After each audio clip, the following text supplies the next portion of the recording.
All of this exploding today on social media. And so to talk a lot more about what we see here, I want to bring into the conversation political analyst Brian Sobel.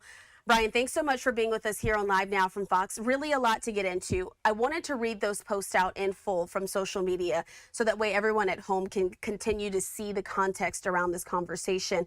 But really, let's focus on what we're hearing from Representative Marjorie Taylor Greene and President Trump going back and forth. Where is this all stemming from? Because in many ways, Christina, they're very much alike. They don't like slights. They don't take very well to people criticizing them. And from that perspective, if you just look at the length of the tweets, you could see that this is where they often air their grievances. Marjorie Taylor Greene, or now Marjorie Taylor Brown, according to the president, is the same woman who showed a lack of decorum on the floor of the House of Representatives during a State of the Union by former President Joe Biden, yelling out liar and things like that. She is a controversial figure, and it shouldn't surprise anybody, I think, that she eventually would end up in some problem with the President of the United States, and it happens here around these Epstein files. And so, again, what we're seeing here, I'm glad you pointed out some of the history of what she's done over the years. But for so long, she even pointed it out in her post. She normally votes for in support of the president's policies, and he says that this all stems from the fact that he won't answer her phone calls. Yes. Is this not an odd thing for two people who are within this party to be arguing over publicly? This isn't something that we normally see. Well, you know, all the rules have kind of gone out the window over the last few years. And so these grievances are aired more publicly today. And of course, that's a byproduct of social media.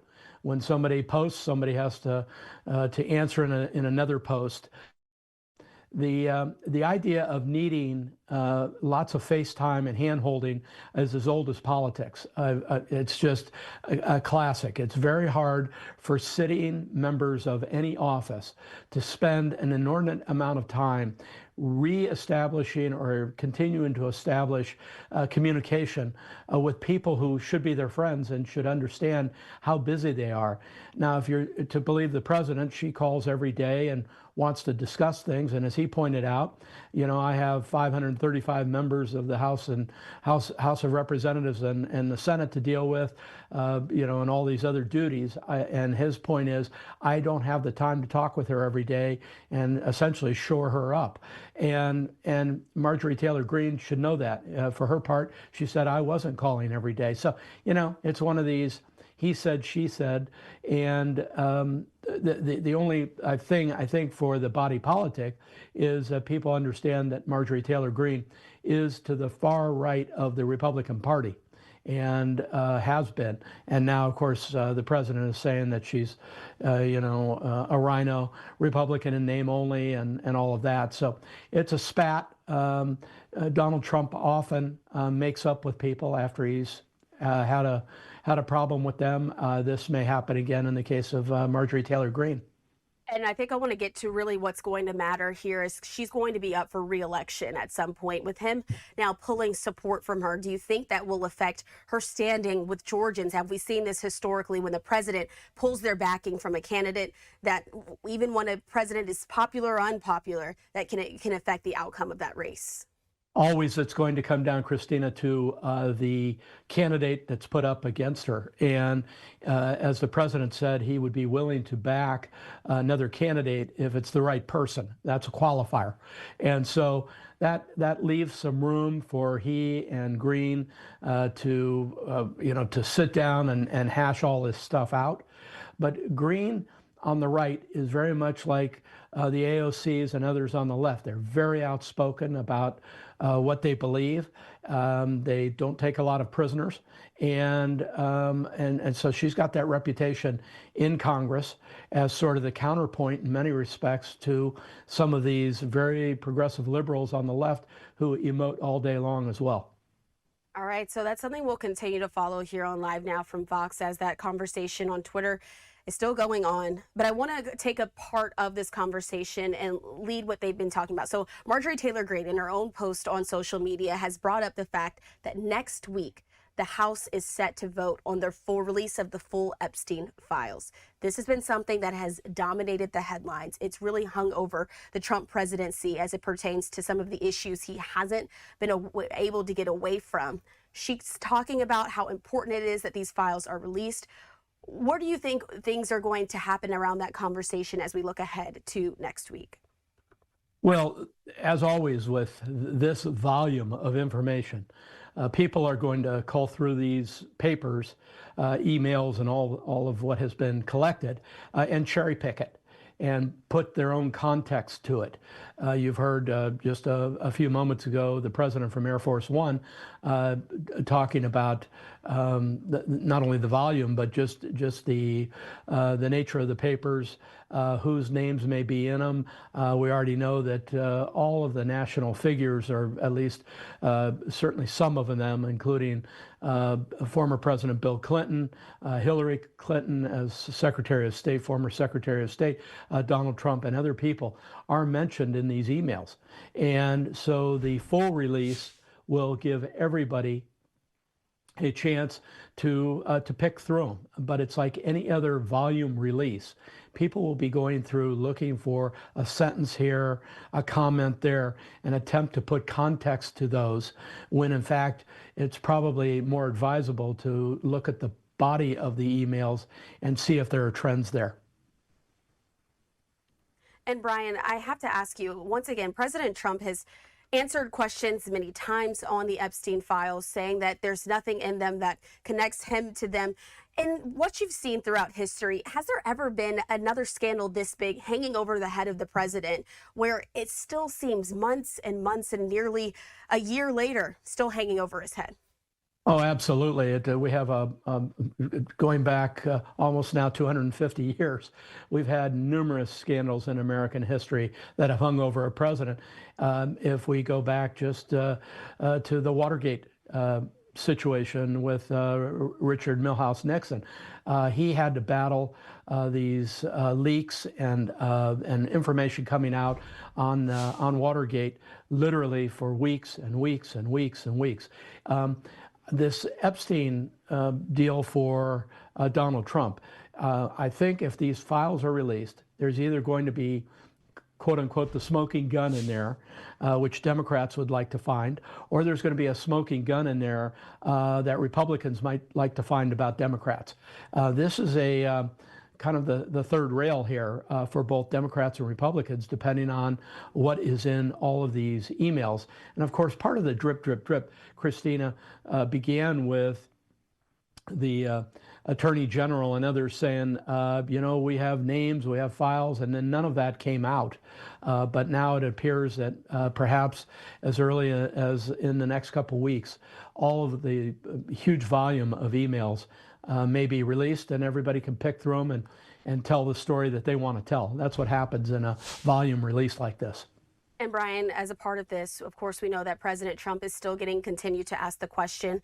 Last night, he was on Air Force One. They asked him about Ghislaine Maxwell, because at this point, we do know that Jeffrey Epstein, he took his own life while in custody. So there was no trial that happened for him. There was no prison sentence that ultimately happened for him. But someone who is serving time is currently his longtime ex-girlfriend and, of course, business partner, Ghislaine Maxwell. Where do you think that the president, as he still kind of tried to stay away, saying, I'm not talking about this, I haven't thought about this, is that the approach that you would expect him to take on that?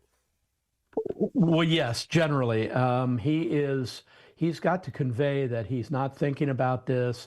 He's not going to talk about it. He hasn't talked about it too much, only when pressed. And his answer to that is, hey, I've got a big world to worry about, not this thing about a guy that killed himself, as you saw in that presser on Air Force One, Trump saying he had never visited the island that Jeffrey Epstein owned, where apparently a lot of these things occurred, but Bill Clinton had. And so absent, you know, again, a smoking gun, I think Donald Trump has to just continue to approach it just the way he's doing. and see what the additional emails provide. But at the end of the day, it is important to say that Jeffrey Epstein was, may I use the term, low life. It was a low life, and he took advantage of people in every which way. Unfortunately for him, he had a co-conspirator in Maxwell, and she's doing time.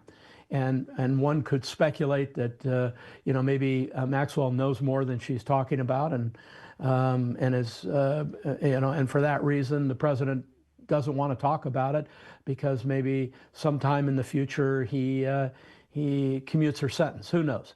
But these are all speculative things that are being talked about, and we won't know much more until all the files are released and see where the ball drops. All right, and Brian, before I let you go, we can put an end to the Epstein talk for now, but I want to look ahead to what comes after this in the long term. I'm going to put up this live vantage point that we have there of the U.S. Capitol building and also there of the White House. We know that all of these things have an effect on a presidency, especially as the government shutdown officially came to a close this week.